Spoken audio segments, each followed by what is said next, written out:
Hi guys, Mahesh friends. Railway recruitment board నుంచి మనకు ఒక అఫీషియల్ అప్డేట్ అయితే రావడం జరిగింది. ఎవరైతే మనకు ఆర్ఆర్బీ వారు లెవెల్ 1 పోస్టుల భర్తీకి సంబంధించి సిబిటి ఎగ్జామ్ అయితే కండక్ట్ చేశారు. అలా జరిగిన తర్వాత ఎగ్జామ్కి అటెండ్ అయిన అభ్యర్థులకు ఎగ్జామ్ ఫీజు అనేది రీఫండ్ అవ్వలేదని చెప్పి అన్నారు కదా. ఆ యొక్క ఎగ్జామ్ ఫీజు అనేది ఎందుకు రీఫండ్ అవ్వలేదని చెప్పి మనకు 20th మనకు ఒక అప్డేట్ అయితే ఇవ్వడం జరిగింది. మీరు మీ యొక్క బ్యాంక్ అకౌంట్స్ తాలూకు డీటెయిల్స్ అనేది కరెక్ట్గా ఇవ్వకపోవడం వల్లే ఈ అమౌంట్ అనేది క్రియేట్ అవ్వలేదు. మళ్ళీ మీకు అఫీషియల్ వెబ్సైట్లో ఒక అప్డేట్ లింక్ అనేది ఇస్తాము. ఆ యొక్క లింక్ని క్లిక్ చేసి మీరు మీ యొక్క డీటెయిల్స్ని మీరు అప్డేట్ అనేది చేసుకుంటే మీకు ఈ యొక్క ఎగ్జామ్ ఫీజు అనేది రీఫండ్ అయితే అవుతుందని చెప్పి చెప్పడం జరిగింది. ఇది కేవలం మనకు ఈ నెల 22వ తారీఖు నుంచి 28వ తారీఖు వరకు మాత్రమే అవకాశం అయితే ఉంది అని చెప్పి కూడా చెప్పడం జరిగింది. అఫీషియల్ వెబ్సైట్లో మనకు తాజాగా ఈ యొక్క అప్డేట్ అయితే రావడం జరిగింది. సో దేశవ్యాప్తంగా మనకు పలు ప్రాంతాలకు సంబంధించిన డీటెయిల్స్ అయితే ఇక్కడ మీరు మార్పు అనేది చేసుకోవచ్చు అనమాట. మన తెలుగు రాష్ట్రాల నుంచి సికింద్రాబాద్ అనేది సెలెక్ట్ చేసుకుంటారు కాబట్టి సికింద్రాబాద్ సంబంధించిన లింక్ అనేది ఇప్పుడు మీకు ఓపెన్ చేసి చూపిస్తాను. ఈ యొక్క వెబ్సైట్ తాలూకు లింక్ అనేది వీడియో డిస్క్రిప్షన్లో ఉంది. వీడియో చూసిన తర్వాత వెంటనే ఇక్కడికి వచ్చేసి మీరు మార్పు అనేది చేసుకోండి.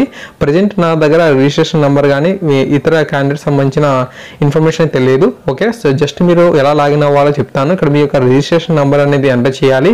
తర్వాత మీ యొక్క డేట్ ఆఫ్ బర్త్ని ఎంటర్ చేయాలి. తర్వాత మనకి ఇక్కడ గ్రీన్ కలర్ క్యాప్చా ఉంది కదా, ఆ యొక్క క్యాప్చాని ఇక్కడ ఎంటర్ క్యాప్చా అని చెప్పి ఉంది కదా, అక్కడ మనకు ఎంటర్ చేసి లాగిన్ అవ్వాలన్నమాట. ఓకే, సో క్యాప్చా మీకు అండర్స్టాండ్ కాకపోతే పైన మనకు మార్క్ చేసుకునేందుకు ఆప్షన్ ఉంది. దాన్ని క్లిక్ చేసినట్టయితే ఇంకో క్యాప్చా అనేది వస్తుంది. దాన్ని మనం కరెక్ట్గా ఎంటర్ చేసి లాగిన్ చేయాలి. ఓకేనా.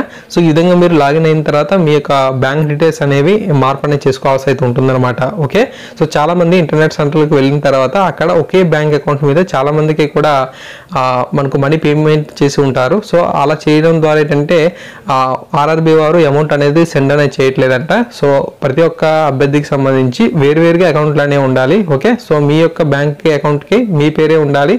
సో వేరే మీ ఫ్రెండ్ అకౌంట్కి అయితే అతనికి సంబంధించిన అప్లికేషన్ మంచి బ్యాంక్ అకౌంట్ ఉన్నట్లయితే ఇద్దరికి అమౌంట్ అనేది క్రియేట్ అవుతుంది. ఓకే, సో ఫ్రెండ్స్ ఈ విధంగా మనకి ఇన్ఫర్మేషన్ అయితే రావడం జరిగింది. సో ఈ యొక్క వెబ్సైట్ తాలూకు లింక్ అనేది వీడియో డిస్క్రిప్షన్లో అయితే ఇచ్చాను. అక్కడ మీరు క్లిక్ చేసి ఇక్కడ డైరెక్ట్గా పేజ్కి వచ్చేసి రిజిస్ట్రేషన్ నెంబర్, మీరు ఆన్లైన్ అప్లికేషన్ దగ్గర మీకు రిజిస్ట్రేషన్ నెంబర్ ఉంటుంది.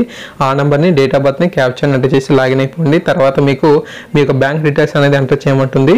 ఓకే, సో మీ యొక్క ఏ బ్యాంక్ అయితే ఆ యొక్క బ్యాంక్ తాలూకు ఫుల్ డీటెయిల్స్ ఇవ్వండి. మీ యొక్క బ్యాంక్ తాలూకు పాస్బుక్ అనేది ఉంటుంది కదా, ఆ పాస్బుక్లో ఐఎఫ్ఎస్సి కోడ్ ఇతరతర సమాచారం అయితే ఉంటుంది. కరెక్ట్గా ఎంటర్ చేయండి. ఖచ్చితంగా మీకు మీ యొక్క అమౌంట్ అనేది క్రియేట్ అయిపోతుంది. ఇలాగా మనకి ఏంటంటే ఒక అప్లికేషన్కి అంటే ఒక క్యాండిడేట్కి ఒక బ్యాంక్ అకౌంట్ ఇవ్వాలి. సో ఇద్దరు ముగ్గురికి ఒకే బ్యాంక్ అకౌంట్ ఇస్తే మళ్ళీ అమౌంట్ అనేది క్రియేట్ అవ్వదు. ఓకేనా, వేరు అభ్యర్థులకు వేరువేరుగా అకౌంట్ నెంబర్ ఇస్తే ఖచ్చితంగా అమౌంట్ అనేది క్రియేట్ అవుతుంది. ఓకే ఫ్రెండ్స్, ఎప్పుడైనా సరే మనకు ఏ ఎగ్జామ్ కండక్ట్ చేసినా సరే ఇలా రీఫండ్ విషయం గురించి మనకు ఇన్ఫర్మేషన్ ఇస్తే ఖచ్చితంగా వేరు అభ్యర్థులకి వేరు బ్యాంక్ అకౌంట్లు అనేది ఇచ్చుకోవడం మంచిది అనమాట. అప్పుడే మనకి అమౌంట్ అనేది అందరికీ కూడా క్రియేట్ అయ్యే అవకాశాలు అయితే ఉంటాయి. సో అందరికీ కూడా ఒకే బ్యాంక్ అకౌంట్ ఇచ్చినట్లయితే అమౌంట్ అనేది క్రియేట్ అయితే అవ్వదు. ఓకే, ఈ యొక్క విషయం అనేది గుర్తుంచుకోండి. Thank you guys, thanks for watching this video.